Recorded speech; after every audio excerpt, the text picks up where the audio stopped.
Let's get all sorted. I'm James. And I'm Jeff. Today we lace them up and hit them hard. Let's touch some hit downs. Sports!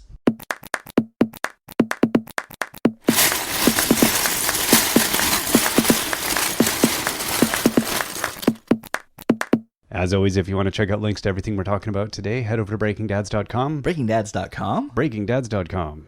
You can also leave us a comment there, or you can find us on Twitter. I'm at Still Sorting. And if you like what we're doing, please let someone else know about the podcast. Spread the word however you like. We would be very grateful. And again, see people are, and it's awesome. Yes, we appreciate you. You. Appreciating us. us. I thought you were appreciating me. No, I really don't. No, you're appreciating the imaginary person between us. Yeah, there's a whole world between us, James. Thousands of imaginary people. You're awesome. Hey, speaking of playing with thousands of imaginary people, let's get to today's topic, shall we? What are we looking at today? Well, as you know, LEGO has gone through many a crisis of faith over the years where they've lost their way or, let's say, tried to expand their boundaries. LEGO Sports is a good example, as any, of a company that forgot what they are at their core. A mega sports company? Yes. Now, on the surface, the idea of merging LEGO with tabletop versions of sports for kids to play on the tabletop seems like a great extension of the LEGO brand. The problem is, once you've sold the child the base game, why would they continue to buy sets? That seems to be a problem that LEGO discovered rather early on. So let's take a trip back in time, shall we, James? I just see if I was silent how long you'd do the musical interlude for. Blip, blop, blip, blop, blip, blop, blop, blop. We really need to bring in a xylophone or something. Some TARDIS music for you. Some chimes. All right, we're here. People tune in for the music, right? I think so. Is that the reason? Okay. So LEGO first released some soccer sets in 1998 to coincide with the World Cup. But these people would consider a sub-theme of town rather than their own theme. So in 2000, LEGO started selling some football, or soccer, if you're on this side of the water. And these sets would be the first of the LEGO sports theme. The greatest of these sets, in my opinion, was set 3409 Championship Challenge. Yeah, I would agree with you. Yes. and that's the podcast. And we're done. No, it was a large 294-piece set that gave you a simple 6-on-6 tabletop version of soccer. The players sit in a divot on the board, and that traps the ball as it passes through, and then you can shoot or pass the ball by pressing on the player platform. Simple, right? Tabletop soccer. So, did it work? Yeah, it worked. It was a passable game of soccer. Yeah. A little small. It was only 6-on-6, but it was playable. There were worse tabletop games of soccer out there, for sure. And that's great. So now you've bought that set, right, for your kid, and they're like, oh, I love this. I want more. So where do you go from giving them soccer players on a soccer field? Well, you gotta dig deep into the soccer mythos. And this is where the LEGO sets start to get a little weird, at least for me. Deep into the soccer mythos. I don't know what that. I don't know what it is. I can't talk about it, Jeff. Okay, so they did give us set 3404 Black Team Transport. Now, to be fair, there was also a red Team Transport and a blue Team Transport. Right. Initially when I saw the name of this, I was like, what? That can't be right. LEGO knows better than that. They do. Well, by 2000 they did, for sure. Yeah. So this is a soccer team and their bus. Yeah. It's I don't even know if I'd use underwhelming as a word on this one. It's a nice bus. It's something. Yeah, and it held a team.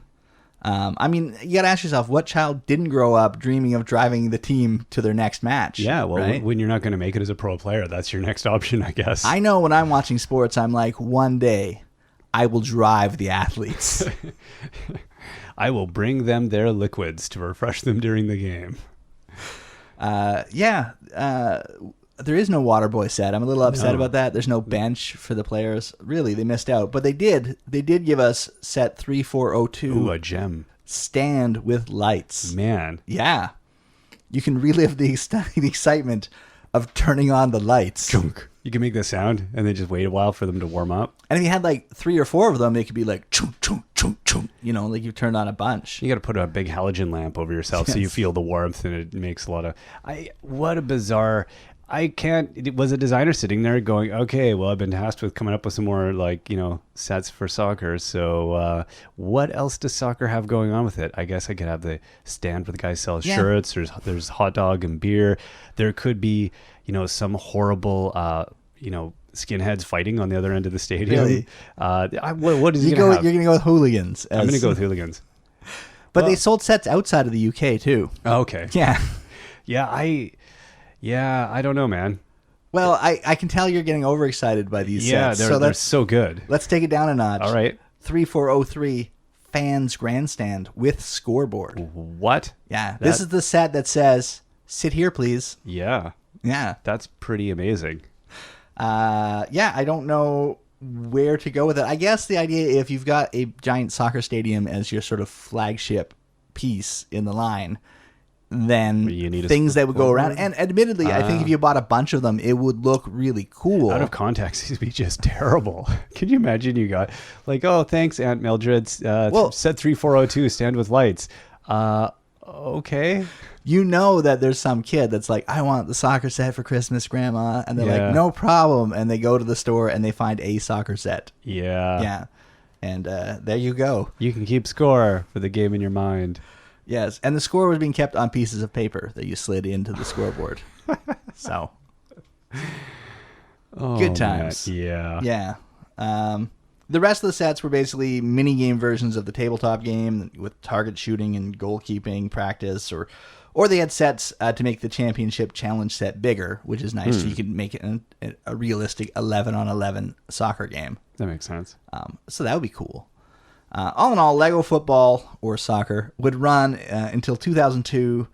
They did, and then years later, in 2006, they'd have 2 new soccer stadiums, one large, one of the street soccer variety, which is a one-on-one soccer thing, still using the same mechanics for the field. It kind of makes sense when you think of the global growth of the sport. That they would think, okay, now we could reach into the North American audience and reach in, like it's everywhere.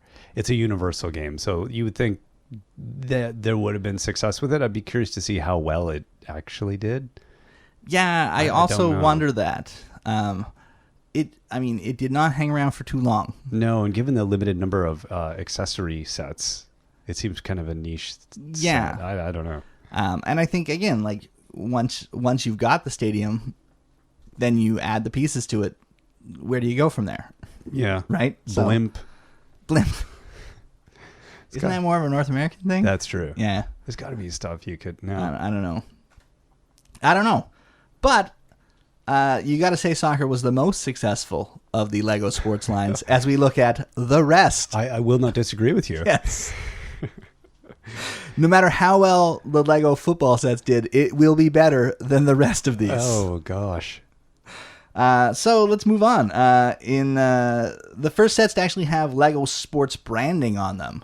So the set said Lego Sports. Right. Da-da-da, da-da-da. The music's just in my head, I think. Okay. So in 2003, they added 3 new sub-themes. One of them would be the Gravity Games. Yeah. Because in the early 2000s, we were all about extreme sports. The more X, the better. Right? I guess so. Yeah, because we had the X Games. These are some of the weird Lego bits that I found in the pile of Lego we have that my kids got from somebody else. And I was like, really? They did this? I don't even remember this. Because I was like, what set is this bizarre ramp and this thing from? And I was like, oh, wow. Okay. Yep. That's something. Extreme. It's very extreme. Yes. So, they gave us skateboarding and snowboarding sets across 5 different sets. Yeah. All right, let's move on. I don't know. The skateboarding and the snowboarding, they looked fun, but it didn't have the sort of tabletop game quality that the rest of the sports line had. Right. Yeah. So, I mean, yes, you could play with a minifigure on a skateboard and make him do awesome tricks that you couldn't do in real life since your hand was supporting them in the air. But it wasn't doing it by itself. Right. And you weren't keeping score. Which seems more Lego-y but less gamey. Yeah.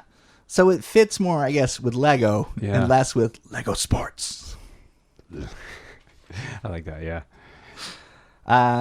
But that was just one of the 3 themes. The next one we've talked about on several different podcasts. Right. And that's the NBA basketball sets. We've already touched on how this sort of set off some issues with race in 2003. But they did produce some fun sets to play a somewhat recognizable game of basketball. Or at least as recognizable as you can get with the limitations of the minifigure. It seems like the weirdest sport to try to have. Like, yeah, I could see emulating a lot of other little things where the ball's just on the ground. Yeah. But basketball? It's in the air. Yeah. And for the most part, the gameplay revolved around you putting the basketball in a minifigure's arms and then bending him backwards at the waist and letting go of his head, causing the ball to fly. That's how it works, right? Well, I mean, I think that's how Shaq threw his free throws in the NBA, but for the most part, that's not, Steph Curry would not approve. How's your springs doing there, Shaq? Yeah. If we look at the highlight from this set, it has to be set 4 through. Let's try that again, but reading the numbers in the right order. Which one? 3-4-3-3, the ultimate NBA arena.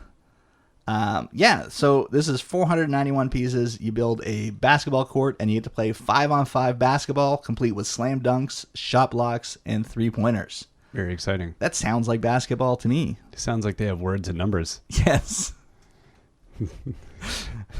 I don't know. You've watched a lot of basketball, right, James? They've distilled the sport down to its essence. Yes. Outside of that large set, the rest of the basketball sets were just mini games and minifig collections with a couple of street basketball sets thrown in for flavor. So yeah, it worked, right? I guess. I don't know. I'd be interested again. Yeah, I enjoyed NBA when I was younger, but I'm not a huge sports person. Yeah, I know, shocking. Right? I know, shocked. But as a set, it's not like the soccer one. I went, oh yeah, that's cool. This I was like, what? It just doesn't even make any sense to me. I just don't get. Well, okay.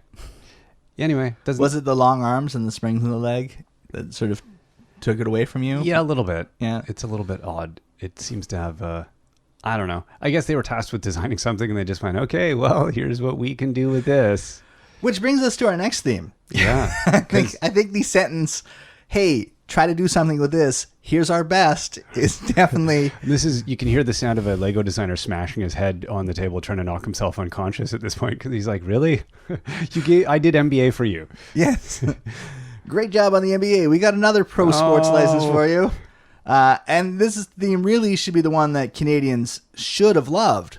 Hockey. Clunk, clunk, clunk, clunk. Oh. I don't know. The weird thing about the early sets in this from 2003 is that they carried both the NHL and the NHLPA license, which means they're paying for that. But for the most part, they didn't represent any specific teams or players. Yeah. Other than one set, 10127 NHL all-team set. It has all the teams because it came with stickers for all 30 teams, so you can make whatever player you wanted, provided the player you wanted to recreate in Lego form looked like a giant robot with a stick coming out of his midsection. These are the... I think my description was it looked like they just gave a 3-year-old a bunch of Lego. Yes. They're terrible. Like, they're just objectively terrible as sets. I don't... Like, if you showed these to someone, they'd be like, these aren't really Lego sets. Like, they look kind of like a joke. Yeah. Again, trying to do something innovative, I think, to get around the difficulties of designing for this. But I think so. And you know, I mean, you got to give them credit. You could play with them. Because you would slam them on the head and their stick would move and the puck would do stuff, right? I don't know. Yeah, I'm not. It's, I don't know. I mean, I guess if you're going to do hockey, reducing it to a bunch of giant robots that could pass or shoot. If this was something that came out in the 80s, I would have been like, yeah, okay. You know, that makes sense for the time. This doesn't make sense for the time. I don't know. Does it? Because Fox Hockey would have the giant skating robot, and that was a thing. I guess. In those days. I don't know. I don't know, man. I'm making it up. Yeah. There's no. I want to like these sets. Yeah, I know. I was like, oh, okay, I'll put aside any bias I have. No, I can't. Nope. They're just like, I looked at those ones. I was like, oh my gosh, those. I don't remember seeing these. These are just ugly sets. Yeah. But somebody out there loves them, and I'm very sorry That's right. that I'm just totally dumping on you're like, this is the best set ever. What are you talking about, you idiot? Definitely, I'm sure there were kids that spent hours playing with these. You know what, there probably is. Yeah. Yeah, they're not exciting in the same. Just the design behind them doesn't look that interesting. But again, it just what's the approach? Are you taking it as a toy, or are you taking it as a design, tool? Right. And as a design thing, it's not interesting. But as a toy, maybe there's some kid that totally loves it.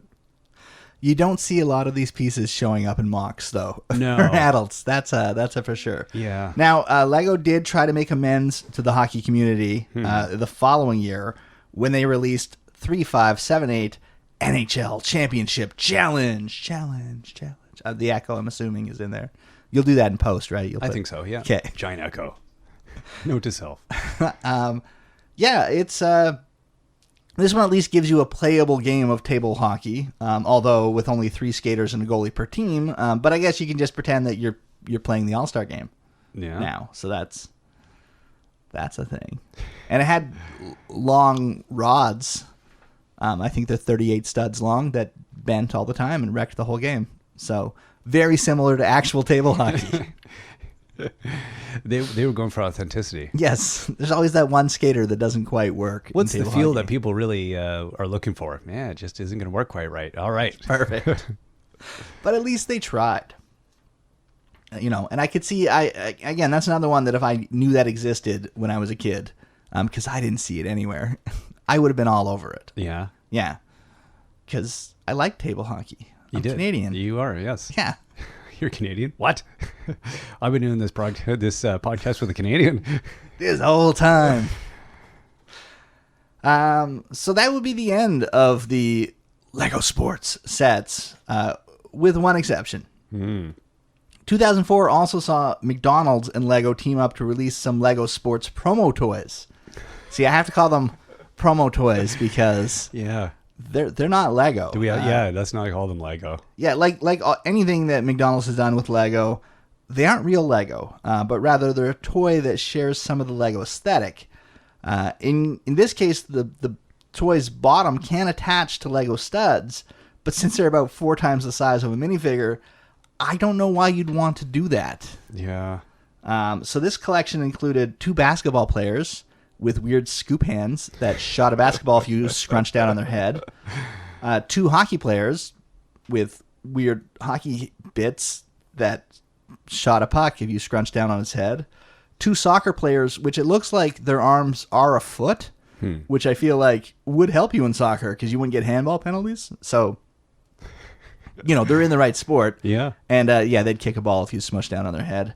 And you also get a snowboarder and a skateboarder who you did not have to smush on the head. But since they're involved in extreme sports, you could anyway. Yeah, they probably are getting head injuries. Brain injury. Yes.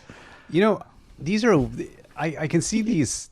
I'm not just going to gripe about them anymore. I think it's I can imagine this would have been a really tough design challenge to say, okay, we need a thing that, you're taking something that just isn't built for this at all. Mm-hmm. And you need to come up with an innovative way to try to add some play to it. Right. And it has to cost a fraction of a penny. Exactly. So, given all the limitations, I think it was unfortunately they were given a bad assignment. It's not maybe the worst outcome to having to do this. Right. Because I don't know how you do it any better, honestly. No. It just seems like a bad assignment. Yes. So I'll knock it for that. I think it was just maybe conceptually not the greatest, but yeah, as an output, I don't know. And it is fun to, once again, look at an era where Lego was like, hey, McDonald's, yeah, we can work with you. Yeah. Yeah. So, not something you see nowadays too often. So, there you go. Overall, I think there were some things in Lego Sports that Lego did well. Some nice play features. The big sets looked great. We got some cool minifigures and accessories. Then there were also some things that were not so good. And Lego Hockey, I'm looking at you here. It's been 10 years now since Lego's made any sports set. The question is it time for Lego to try again? Would they even be willing to try and create a playable sport out of Lego? Is there any sport that would translate well to being played by minifigs and their limited range of motion? I think we need another player bus. Yes. That's as good as we're going to get. Well, I think one of the problems now is the sports landscape. You know, do you really want to do an NBA set? Yeah. Do you want to do an NFL set? Yeah. You know? Do you want to attach yourself to a sport where people are constantly getting in trouble in the public eye? Mm-hmm. I as a Lego, no. You might want to do something weirdly generic, but Yeah. I don't think you want to get too embedded in this. No, because if you did an NFL set now, you'd have to do like a quiet room set where you can do the concussion check, which would be nice. Maybe a CT scan set. Exactly. Right. The inevitable controversy set. Mm-hmm. Just, the player got in trouble. Oh, Yeah. there he is. Retired players where you'd fuse their legs so they can't bend at the joints. Yeah. Dark. Yeah. We often go to dark places. This is why we're not hired at Lego. We're going to This design. is the reason, yes. So the existentially bleak sets. Oh, yeah, we've got 2 guys for you. Let's see what these 2 numbskulls will come up with. That would be, I think we may have to do a future episode on just the darkest of dark sets. That's our whole, we should be doing mocks that are all about that. Just existential bleak mocks. It's a recreation of World War II. We'd have to smoke so many cigarettes as we explain these ones, I feel like, just to get the theme right. I think so. Yeah, I don't know if there's any others. I think soccer is about the only sport that's Legoable. I think so. That's a new verb. It makes a certain amount of sense, though. Yeah. Worldwide appeal. Yeah. You can recreate it. But they've done it. Yeah. So, that's it. I don't know. Unless know. they're going to do some Olympic sets or they're going to do some other kind of track and they've field done stuff. that, like when the UK had the Olympics, they did a minifigure series. Yeah. That was cute. Just more of that. Maybe I don't know. a Paralympic set would go a long way right now. That would go a long way. Yeah. Yeah. So I don't know. If you've got any ideas, let us know. You can, again, leave a comment on the website or hit me up on Twitter. I'm @StillSorting. Until next time, I've been James. And I'm still Jeff.